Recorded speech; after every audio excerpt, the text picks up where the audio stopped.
anong tingin nyo rito? Sa tingin nyo meron bang malinaw na direction dito yung tinatahak ni President Marcos? Kasi sinimulan niya ito, di ba?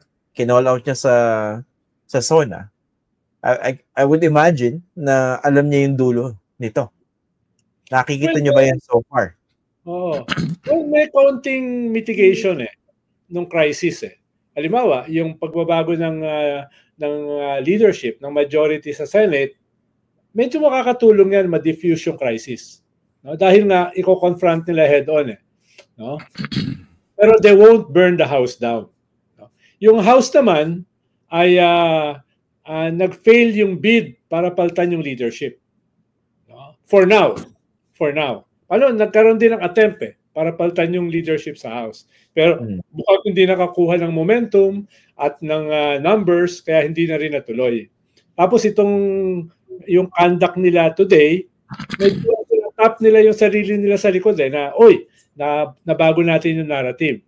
Parang ang tingin nila ay medyo naigpawan nila yung crisis ng House. No? For now. Again, for now. No? Until another crisis happens. No? Yun yung kanila ngayon Kaya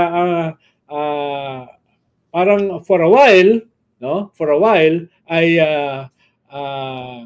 yung gumuguho ng mga institusyon para sa kanila medyo na preempt ng kaunti itong mga institusyon na ito. Ako tingin ko hindi siya completely in control kung saan pupunta itong sinimulan niya noong nagkaroon siya nung napakatapang na declaration na yun nung SONA. In fact, feeling ko nakatulong sa kanya to a certain extent yung sablay ng mga investigasyon ng Senado, for example. Kasi for a while, doon napunta yung galit 'Di ba? Parang yung inis in the way it was handled, so nabaling doon sa mga senador. Tapos ngayon, nung nababas yung sa mga congressman at mga contractor, doon naman. Pero feeling ko, very, very real yung expectation na may gawin na totoo. And ang susunod dyan na magiging hurdle talaga, itong bubuuin na independent commission.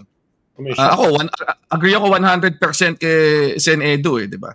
Kung hindi magiging credible yung mga taong ilalagay mo doon, kung hindi mo bibigyan ng aktual na ngipin itong commission na ito na mag-imbestiga, magpasabina, at kung kailangan, di ba, parang mag-initiate talaga ng mga kaso, di ba? Probably through cooperation with mga existing agencies like DOJ o Ombudsman.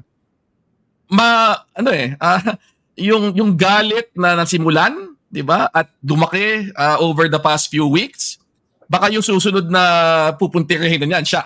Diba? Yun yung so feeling ko very delicate yung sitwasyon ngayon ng presidente.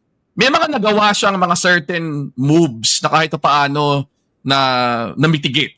Yung ginamit na salita ni Sen Edu, yung pagpapalit ng DPWH secretary, for example.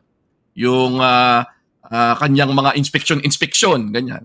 Pero at some point, mag-i-expect ang mga tao na kailangan mo rin mag-deliver sa lahat ng mga sinasabi mo Hindi lang pwedeng mga palamuti di ba? O hindi pwedeng mga ganito, mga tingi-tingi lang ang binibigay mo sa amin Kailangan meron talagang mga pangalang lumabas, kailangan talaga merong mga matukoy na may kasalanan, at kailangan talaga yung mga may kasalanan, makakasuhan at makulong. Kung hindi, yung galit na yan na naghahanap ng pupuntahan, baka sa susunod siya na yung tamaan.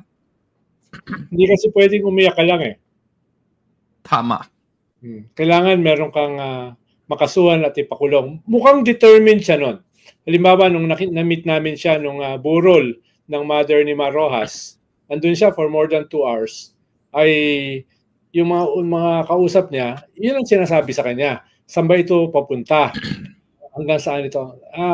Point blank, ang sabi niya ay magpapakulong ako. No?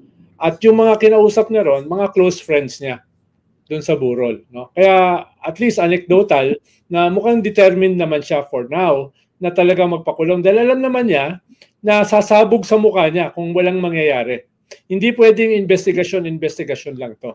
No? Kaya nga sinasabi ko kanina, kumpara nung nakaraan, baka ngayon may chance na ma-strengthen yung whatever independent investigative commission yung mabubuo.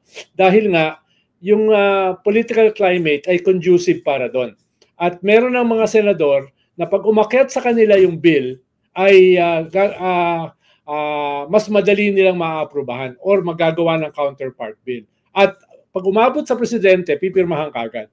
Kaya yun lang, baka sakaling mapabilis sa political landscape na nangyayari ngayon. Pero yun nga, crucial yung malamang bukas i-announce yung 3-person independent commission. Credible at saka may powers, or kung kulang yung powers, at least pwedeng sabihin na, magiging priority bill ito.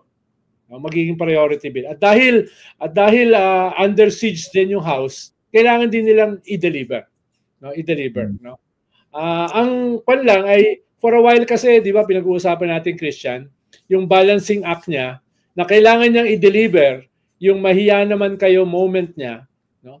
Kailangan niyang ma-deliver itong kanyang anti-corruption campaign na sinimulan, no? Ay yung other side nun ay baka ma-isolate niya yung kanyang political base at baka bis na siya yung magpa-impeach sa Vice President, yung Vice President yung magpa-impeach sa kanya, no? Mukhang for now ay again, using the word, na mitigate yung ganong klaseng threat.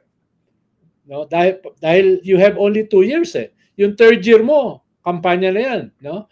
Election ban na yan, etc. So, itong 2 years na ito, kailangan may ma-deliver siya. Halimbawa, kahapon at saka kanina, nagsampa na ng kaso yung DPWH. No? Pero yung DPWH ay dami pi do, dami pi don't situation din. Dahil kung talagang lilinisin nila seriously yung DPWH, saan sila kukuha ng tao na ipapalit? Paano marami tatanggalin? Ikalawa, yung mga tatanggalin mo, mga seso yan, mga civil service protected yan. So, kanyan, sampahan ng kaso yan, di ba? At least, pwede mo silang i-float habang naghahanap ka ng kapalit. Pero hindi kalaki yung bench eh. Saan ka kukuha ng pampalit dito sa ikalawang pinakamalaking ahensya ng gobyerno? No? So yun yung dilema. Hindi lang naman flood control ang problema eh. Infrastructure problema. 'Di ba? Mga eskwelahan problema. Lahat 'yan tainted ng corruption eh. So kung talagang siseryosohin mo, short of a revolution na gusto ni Christian, no? Na nangyari. Siya may gusto lang, pinapasubo lang ako diyan. Ay ano magagawa mo within the limits of the system at this point? Ito lastly. Sige, lastly. Gusto ko lang, from my end, gusto ko lang puntuhin. So, yung balancing act na binabanggit ni Sen. Edu on the part of President Marcos, I totally agree. Pero we also have to consider how can he do that with or without his own cousin at the helm. Kasi inuulit ko yan, no? Speaker, pro-chair. Kung ganyang kalaki, yung paglobo ng insertions, siguro naman logically, napakatanga ko naman pag inisip ko na hindi nila alam yan. I have never tried anyone. Never. Buti na lang, tanga ako at naniniwala ako. Okay. Pero ang point ko rito, kung kailangan ng reforma talaga, kailangan din ng house cleaning dito sa house itself. And that would provide tremendous pressure or immense pressure on the part of the president. Now, of course, the structure natin, more easily nakokontrol ng presidente dapat ang House of Representatives. Pero in this case, parang kailangan lagyan natin ng asterisk because of so many moving parts. Yes.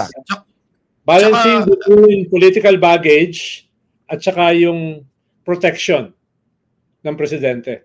Political baggage ng presidente, yung leadership ng House, pero at the same time, no, yun yung kanyang natitirang protection. Yun nga. Tsaka ang nag-a-aspire maging speaker, si Congressman Toby Chanco, ay hindi ganun powerful. Hindi ganun, parang mahihirapan siyang hawakan yung House or prevent an offensive against the president. Yun yung problema.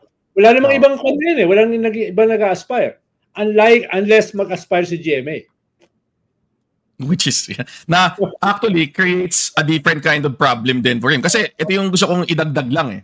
Ang isa pang kailangan nilang i-consider dito, yung continuing intramurals niya with the Dutertes. Diba? Yun yung point eh. And there is a real risk on the part of yung administration na dahil nga busy sa pag-deflect ng iba't ibang expectations on pa saan pupunta itong corruption, na maiiwan yung mga Dutertes na relatively unscathed. Di ba? Yun yung, kasi si VP Sara has not been speaking, has not been appearing.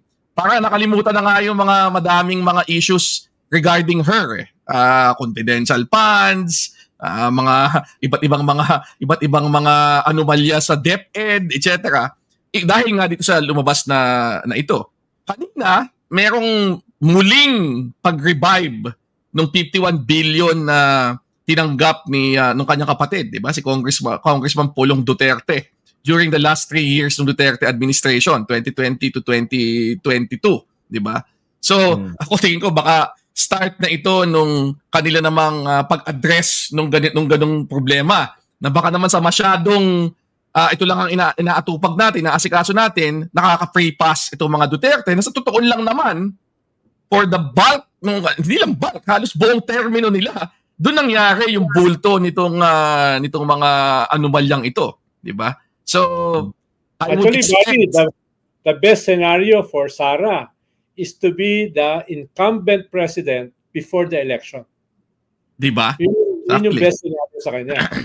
Exactly. Kung yung political fortunes ng presidente ay sobrang bumagsak, matransform siya into a lame duck, at yung kanyang political base by a combination combination ng threaten sila or tingin nila weak na yung leader or sinisecure nila yung future nila sa isang posibleng manalong presidente, ay maglipatan. Dahil hindi naman nandyan yung karamihan dyan for a higher purpose.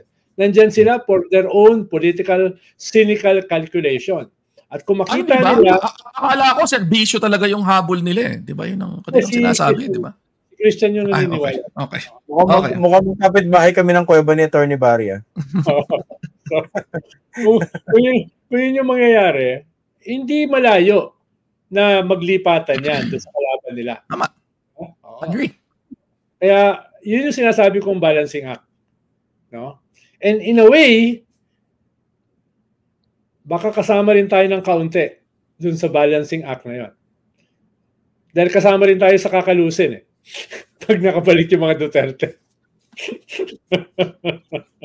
Bagaman hindi tayo yung first wave. Siguro mga second wave. Ganyan. Ikaw second wave, ako third wave na. Don't be too sure. Oo nga. Hindi rin. Duterte ako Diba? Alam mo naman tayo, no? Nagpapanggap lang ako dito Unhinge yung kabila Pero yun nga At agree ako completely na ang laki kasi nung danger dito din na yung mga kongresista maghahanap ng sisilungan dahil feeling nila, di ba? Tinutugis na kami. Di ba? Yan nilalaglag na kami. Di ba? So maghahanap ng ibang magpaproteksyon sa kanila. Di ba? So, posible. Di ba? Ang may dadagdag ko na lang, Lord have mercy.